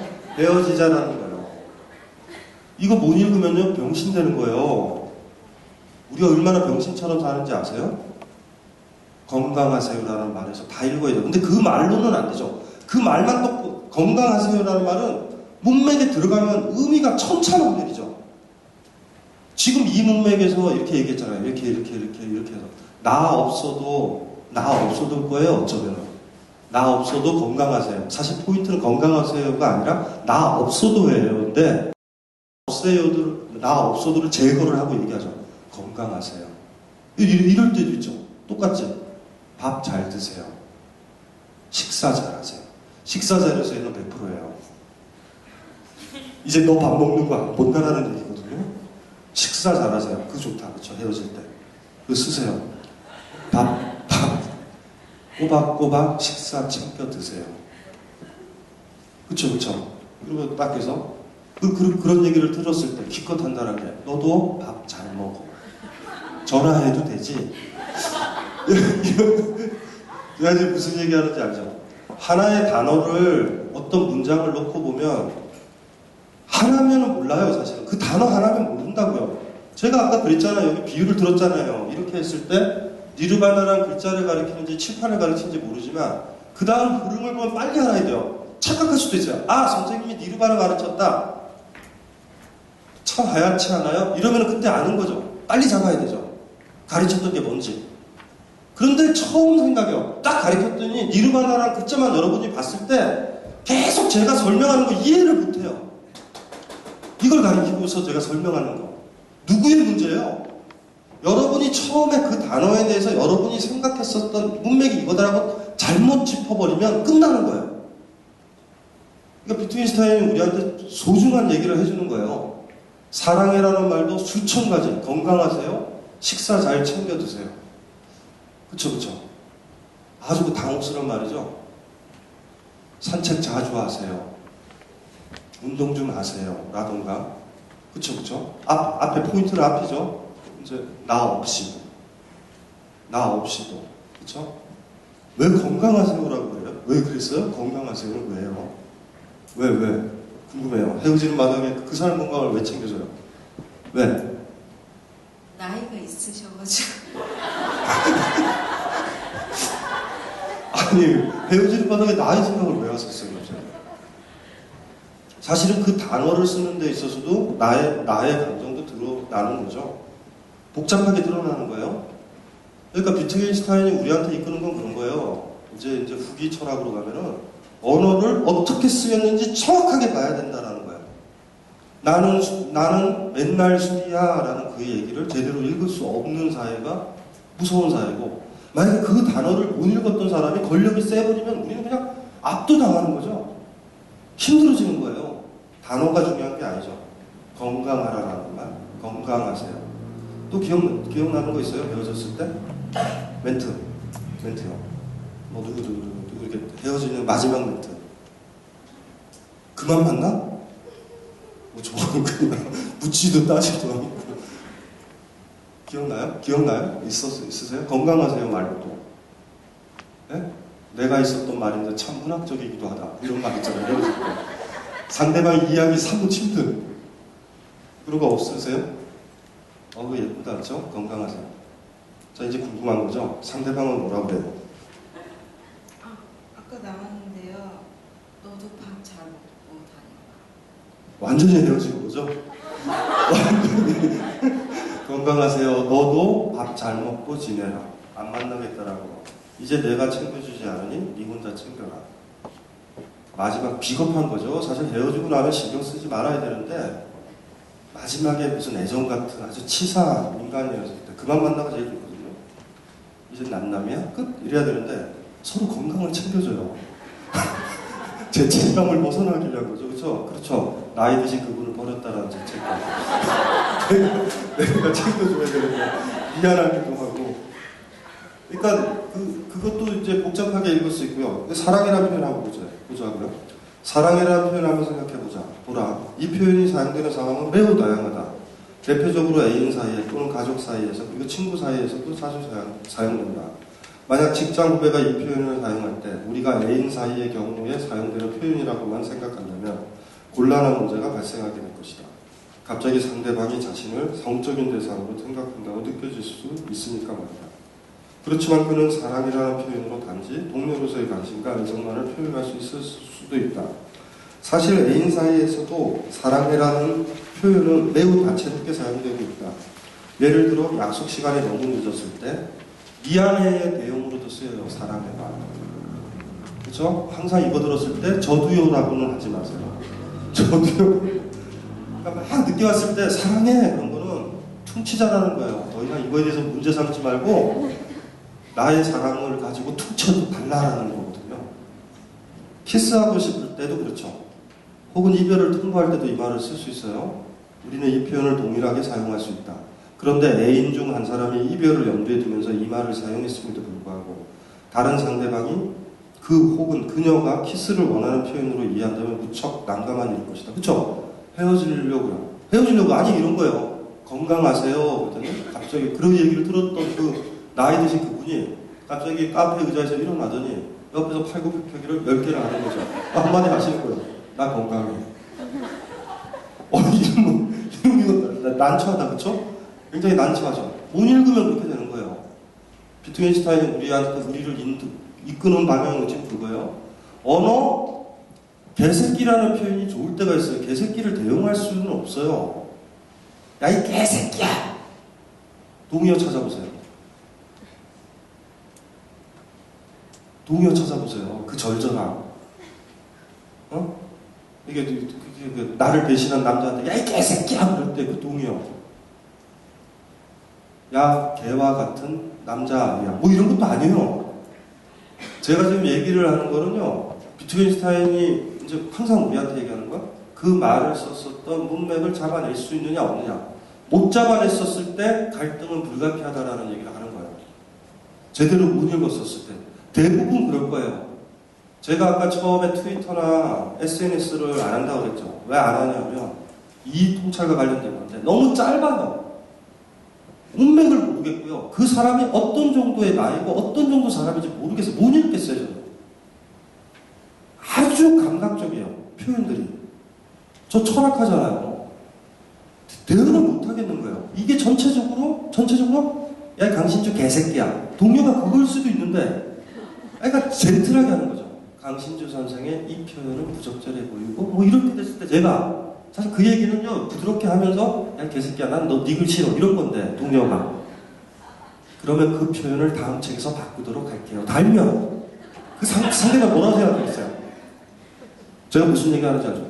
트위터나 SNS를 통해서 좀 확인을 못하겠어요. 도대체 이게 뭔지, 나한테 애정이 있어서 고치라는 건지, 아니면 어떤 깨알 같은 이유를 들어서 내가 싫다라는 걸 표현하는 건지, 아니면 내가 철학자 강신주보다 더 똑똑하다는 걸 가시하는 건지 뭔지를 모르겠어요. 그러다가 처음에 이제 트위터나 페이스북을 딱 했었을 때 힘들었죠. 그 짧은 글을 보고서 뭔가 이제 쌍방향 교신이니까 쓰려고 딱 그러는데 생각이 많아지는 거예요. 그러다 못하게 되는 거예요. 제가 왜 못했는지 아시죠? 여러분들도 그 짓 하고 있을 거예요.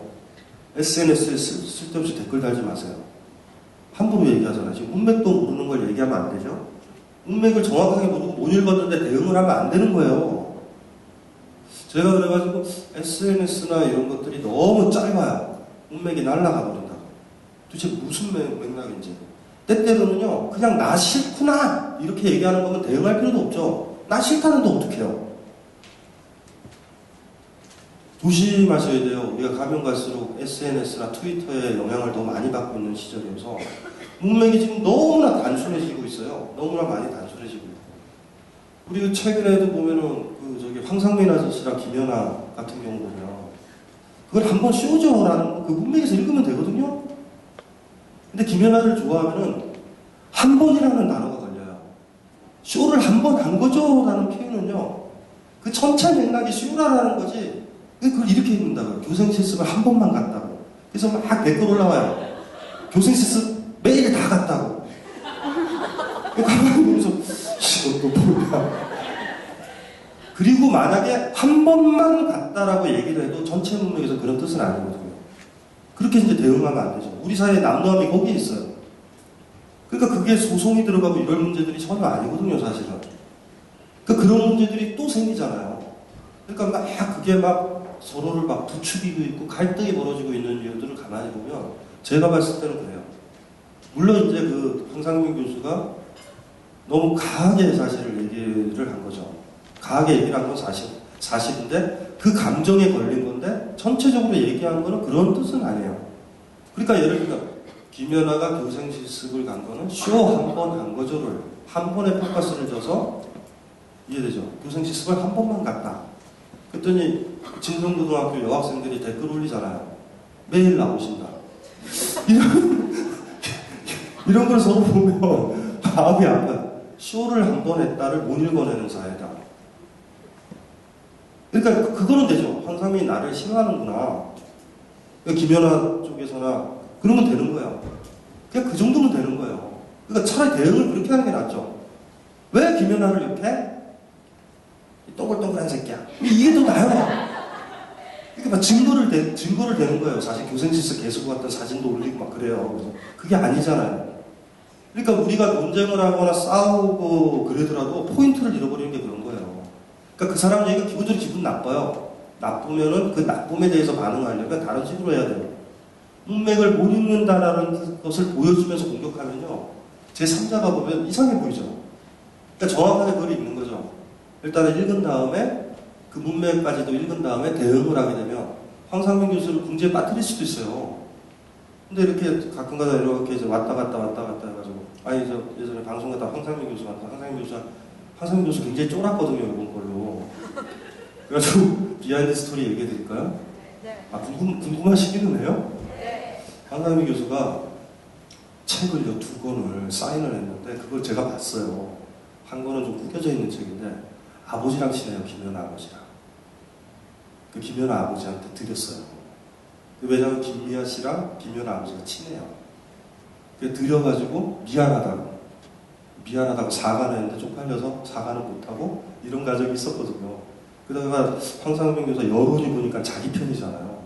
그래서 막 또 함부로 막 헛발질을 하더라고요. 황상민 교수 일주일 동안 쫄았었어요. 그래서 제가 중간에 전화를 한번 했거든요. 어때요? 요새 살만하세요? 강신 선생님 죽겠어요? 막 그래요. 그래가지고 왜 그래가지고 왜 연하를 왜 건드리냐고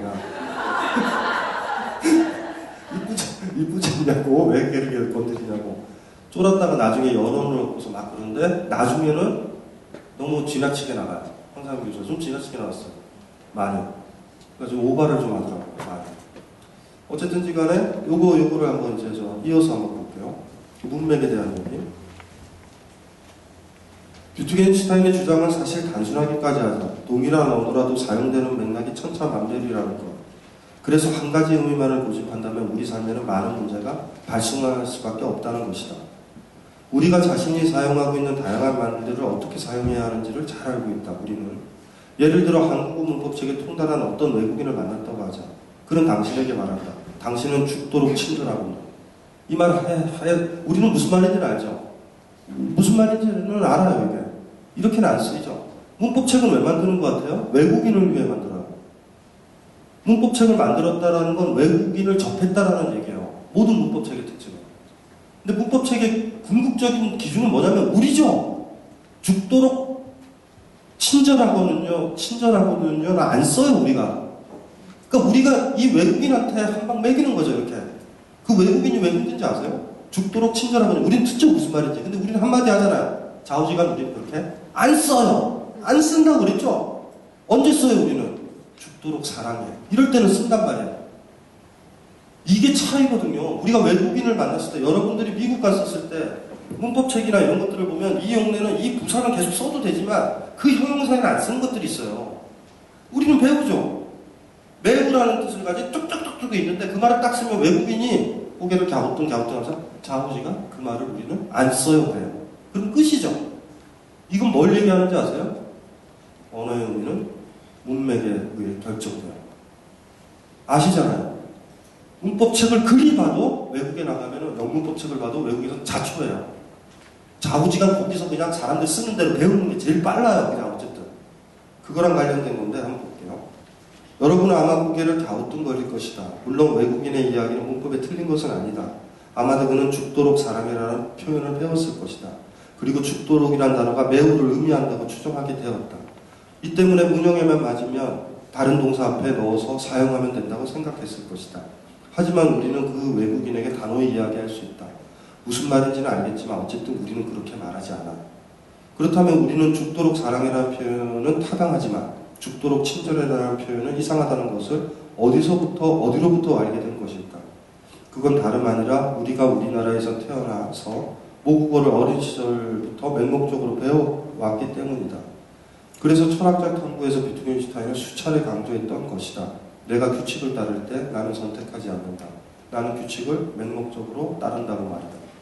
맹목적으로 배우는 거죠. 한국에 태어나서 배우는 거죠. 비트겐슈타인에 따르면 모든 사람들은 자신만의 고유한 삶의 맥락에서 태어나 자라면서 자신만의 고유한 언어 규칙을 따르고 있다. 바로 이들이 우리가 하루하루 삶의 현장에서 만나는 사람들이다. 까먹지 마세요. 다 같은 사람 아니에요. 여러분이 쓰고 있는 단어들, 의미들, 문장들을 옆 친구가 공유한다라고 생각하지 마세요. 절대. 그리고 그 사람과 친구라면 그 사람들이 어떤 느낌에서, 어떤 분위기에서, 어떤 문맥에서 그걸 사용하는지 빨리 읽어야 돼요. 같은 과 친구다? 여러분들은 사소하게 했던 그 말이 상대방한테는 치명적인 모욕의 말이 되기도 해요. 제가 무슨 얘기 하는지 알죠? 그러니까 여러분이 말 쓰고 막 이렇게 말 듣고 해서 사람들이 여러분과 똑같이 말을 쓰리라고 생각을 해요. 제가 강조하죠. 말을 쓴다고. 문맥이 다 달라요. 쓰임이 다 달라요. 사람마다. 옆 친구랑 친하세요? 친한 사람 있죠? 그러나 잘 보셔야 돼요. 사람 처음 만났을 때 그 사람의 어휘들 다 나열하면 나랑 거의 같지만 전혀 다르겠어요. 그 정도를 알면 여러분들이 한 사람을 이해하는 거예요. 한 사람을. 근데 재밌는 건 우리가 어떤 친구를 오래 사귀면 걔가 어떤 식으로 그 문맥을 쓰는지 알죠. 그러니까 거꾸로 얘기해보면 내가 처음 만난 사람이 어떤 단어나 말을 했을 때 불쾌해질 때 있죠. 그 불쾌함은요 여러분의 잘못일 수도 있어요. 걔는 좌우지가 그렇게 써온 아이예요. 우리가 예를 들면 이런 문제는 여러분들이 민감하게 고민을 해보셔야 돼요.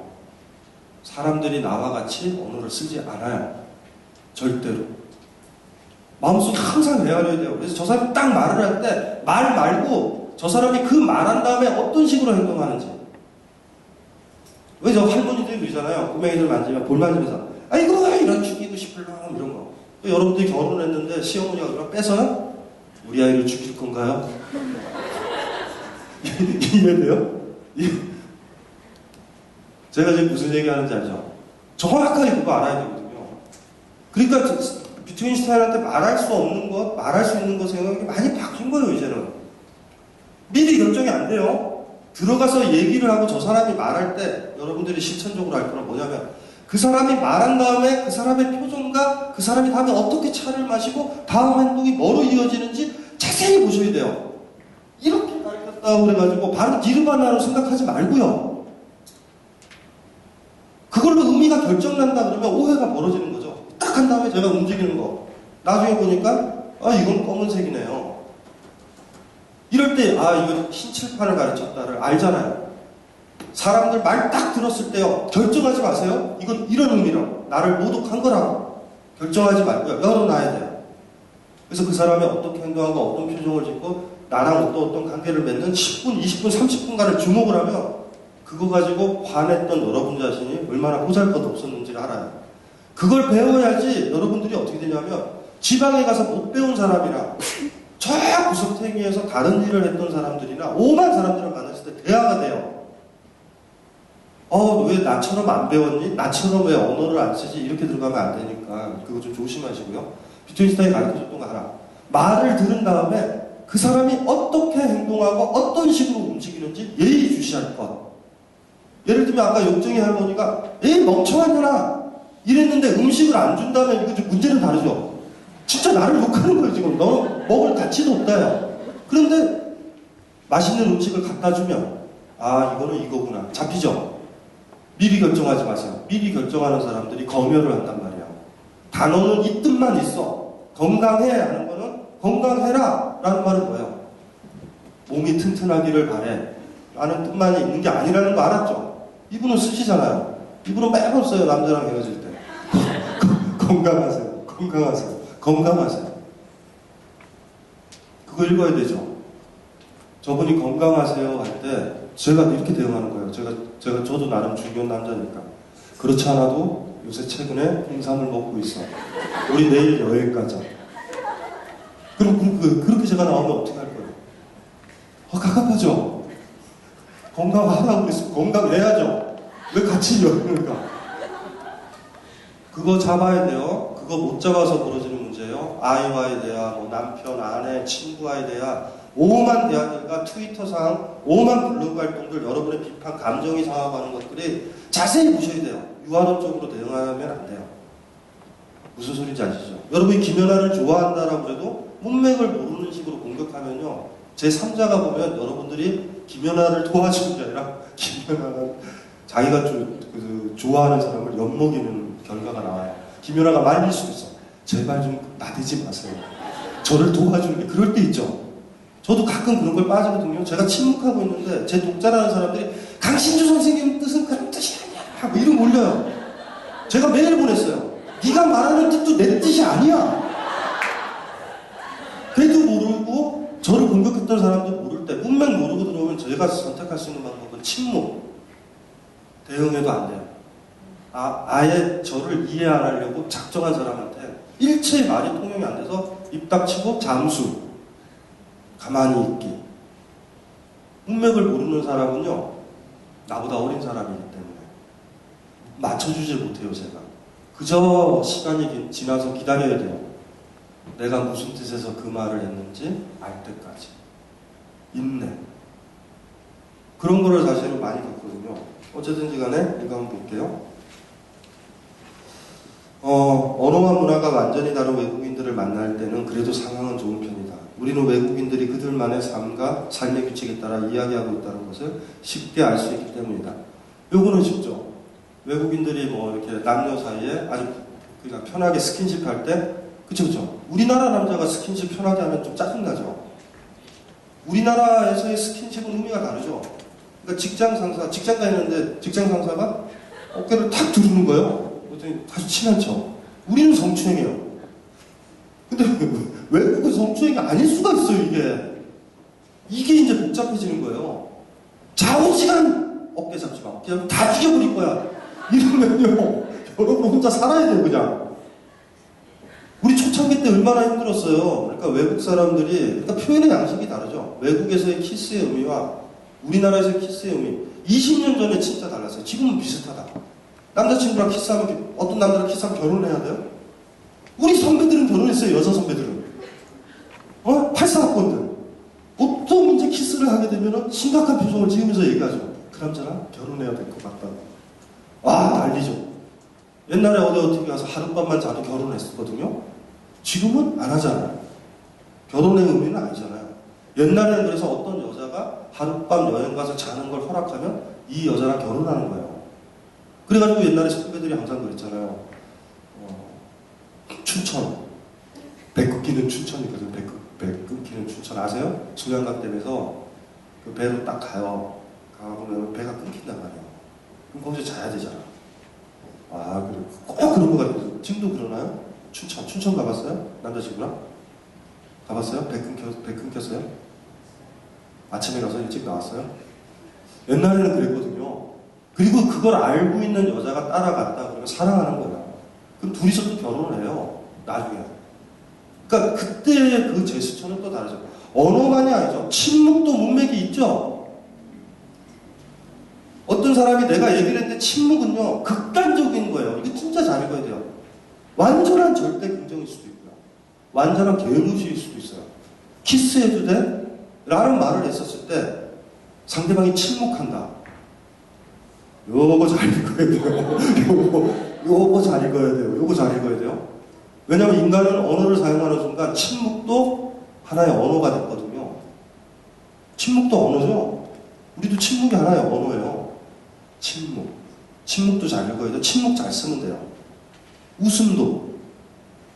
웃음도 완전히 달라요, 문맥이. 이거를 잘 읽어내고 잘 표현했을 때 성숙한 거거든요. 요거 한 거거든요. 그 다음에 볼게요. 그래서 외국인들은 괜찮은데 국내에서가 이제 문제죠. 그렇지만 문제는 같은 언어나 문화를 공유하고 있는 사람을 만날 때 발생하기 쉽다. 겉으로는 유사해 보이지만 그들은 지역, 가족, 학교, 전공 등등에 의해 우리 자신의 문맥과는 일치하지 않는 언어를 사용하고 있을 수도 있기 때문이다.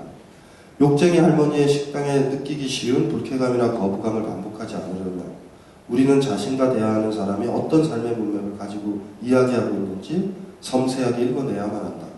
자신들의 문맥에 따라 상대방의 이야기를 재단하는 순간 오해와 갈등은 불가피한 법이기 때문이다.